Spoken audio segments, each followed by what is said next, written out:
بسم اللہ الرحمن الرحیم صلو علی الحبیب صلی اللہ تعالی علیہ وسلم۔ معزز طلباء اکرام، آج میں آپ کے سامنے کتاب نحمیر لے کر آیا ہوں۔ نحمیر یہ کتاب جس کو تصنیف فرمایا ہے ان کا نام علی ابن محمد بن علی جرجانی ہیں، جو سید شریف کے لقب سے مشہور ہیں اور ایک سید سند کے لقب سے مشہور ہیں۔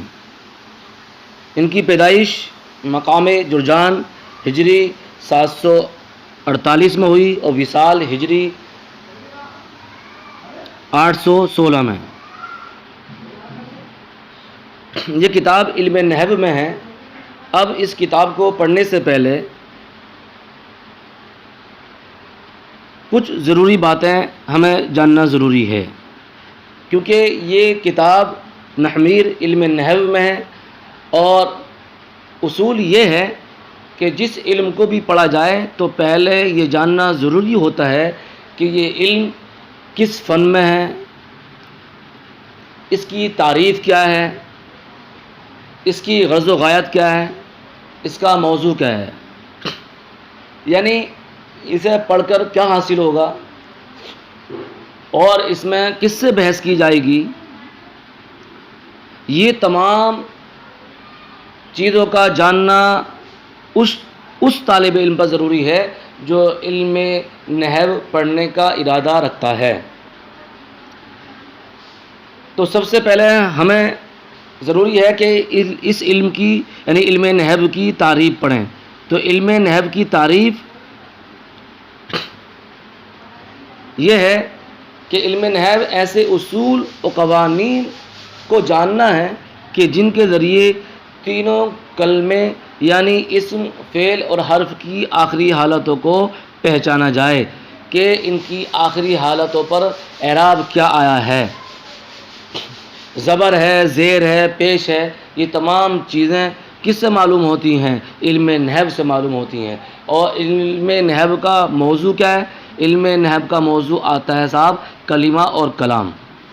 کلمہ اور کلام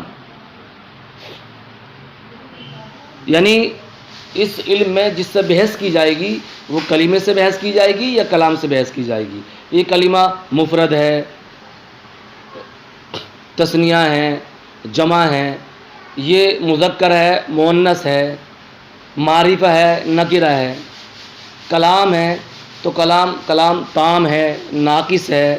یہ تمام چیزیں اس علم میں ہمیں معلوم ہوں گی اور اس کی غرض و غایت کا جاننا ضروری ہے۔ غرض و غایت یہ ہے کہ طالب علم اپنے ذہن کو خطائے لفظی سے بچا لے کلام عرب میں، یعنی کوئی غلطی نہ ہونے پاوے،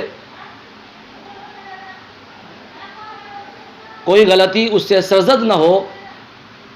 یہ علم نحو کا مقصد ہے۔ مثال کے طور پر کسی نے کہا کہ صاحب اس کی عربی بناؤ، زید کھڑا ہے، تو آپ نے زید قائم کے بجائے کہہ دیا زید قائم۔ تو اب یہاں پر لفظی خطا سے آپ نے اپنے آپ کو بچایا نہیں، تو علم نحو کے مقصد کو حاصل نہیں کیا۔ کیوں؟ غرض و غایت کا مطلب کیا ہوتا ہے؟ غرض و غایت کا مطلب ہوتا ہے، مثال کے طور پر آپ دکان پر گئے اور دکان پر قلم خریدنے کے لیے گئے، تو قلم خریدنے کے ارادے سے نکلنا یہ غرض ہے، اور قلم خرید لیا آپ نے تو یہ غایت ہے، یعنی قلم خریدنے کے ارادے سے گئے اور قلم خرید لیا تو غرض و غایت کو آپ نے مکمل کر لیا۔ ایسے ہی علم نحو پڑھنے کے لیے نکلے، آپ نے علم نحو پڑھا اور پڑھتے پڑھتے آپ سے کہا گیا کہ زید کھڑا ہے، اس کی عربی بناؤ، تو آپ نے زید قائم کے بجائے زید قائم بنا دیا، تو آپ نے اپنے مقصد کو پورا کر لیا۔ کیوں؟ کیونکہ آپ نے کیا ہے اپنے ذہن کو کلام عرب میں ہونے والی لفظی غلطی سے بچا لیا۔ لفظی غلطی کیا؟ یعنی زید قائم نہ پڑھ کر کے زید قائم پڑھا، زید قائمن پڑھا، اور قاعدہ یہ ہے کہ مبتدا اور خبر دونوں کے دونوں کیا مرفوع ہوتے ہیں، یعنی زیدن پہ بھی پیش آئے گا اور قائمن پہ بھی پیش آئے گا۔ یہ ہوا صاحب علم نحو کی تعریف، اس کا موضوع اور غرض و غایت۔ اب علم نحو کا حکم کیا ہے، اس کا سیکھنا، اس کا حاصل کرنا کیسا ہے؟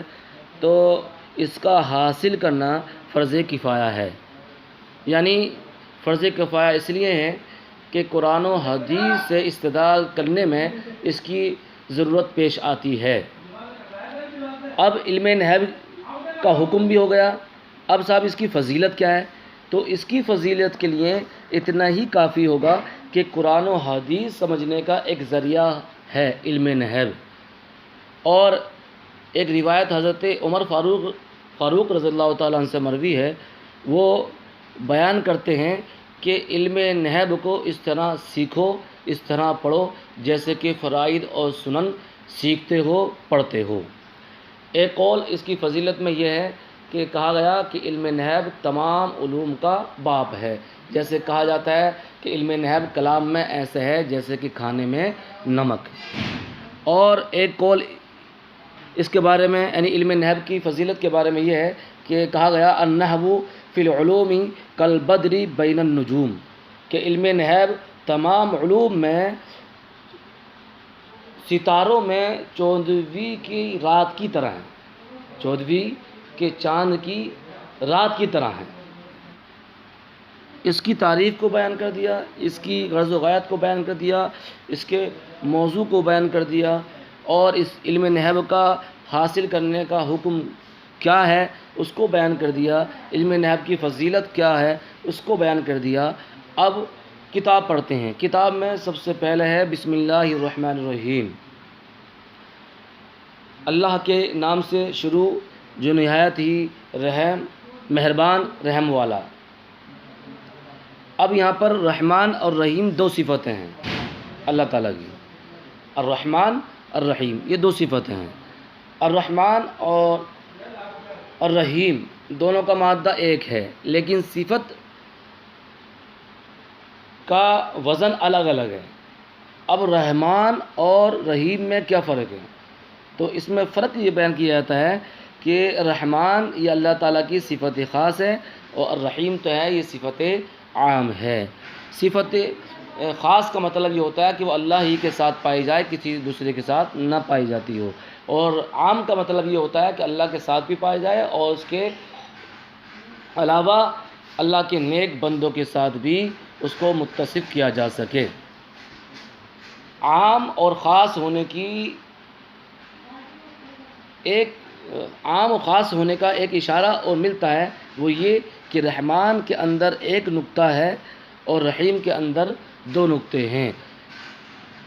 تو اس سے بھی پتہ چلتا ہے کہ رحمان وہ صرف اور صرف ایک کے لیے آئے گی اور وہ ذات اللہ تعالیٰ کی ہے، اور رحیم یہ صفت عام ہے کیونکہ دو نقطے ہیں، اور دو نقطے کو ہونے کا مطلب یہ ہے کہ اللہ کے ساتھ بھی اس کو استعمال کر سکتے ہیں، اور اللہ کے علاوہ اللہ کے نیک بندوں کے ساتھ بھی اس کو استعمال کیا جا سکتا ہے۔ کیوں؟ الرحمن یہ صفت خاص ہے اور رحیم صفت عام ہے۔ آگے بیان کر رہے ہیں الحمدللہ رب العالمین، خطبہ بیان کیا جا رہا ہے۔ تمام تعریفیں اللہ کے لیے جو تمام عالم کا پالنے والا ہے۔ والعاقبۃ للمتقین، اور بہترین انجام ہے پرہیزگاروں کے لیے۔ والصلاۃ والسلام علی خیر خلقہ محمد وآلہ اجمعین، اور درود و سلام ہو اس کی بہترین مخلوق محمد صلی اللہ علیہ وسلم پر، وآلہ، اور ان کی تمام آل پر۔ یہاں پر ایک اعتراض یہ کر سکتے ہیں کہ صاحب کہ اس کتاب کو بسم اللہ الرحمن الرحیم سے شروع کیا، حالانکہ یہ کتاب علم نحو میں ہے، تو علم نحو کے کسی قاعدے سے ہی اس کتاب کو شروع فرماتے، لیکن اس کتاب کو بسم اللہ الرحمن الرحیم سے شروع فرمایا، ایسا کیوں؟ تو اس کا جواب یہ دیا کہ صاحب بسم اللہ الرحمن الرحیم سے اس کتاب کو شروع کرنے سے تین چیزوں کی تابعداری ہوتی ہے۔ قرآن شریف کی تابعداری ہوتی ہے، حدیث شریف کی تابعداری ہوتی ہے اور سلف صالحین کے طرز عمل کی تابعداری ہوتی ہے۔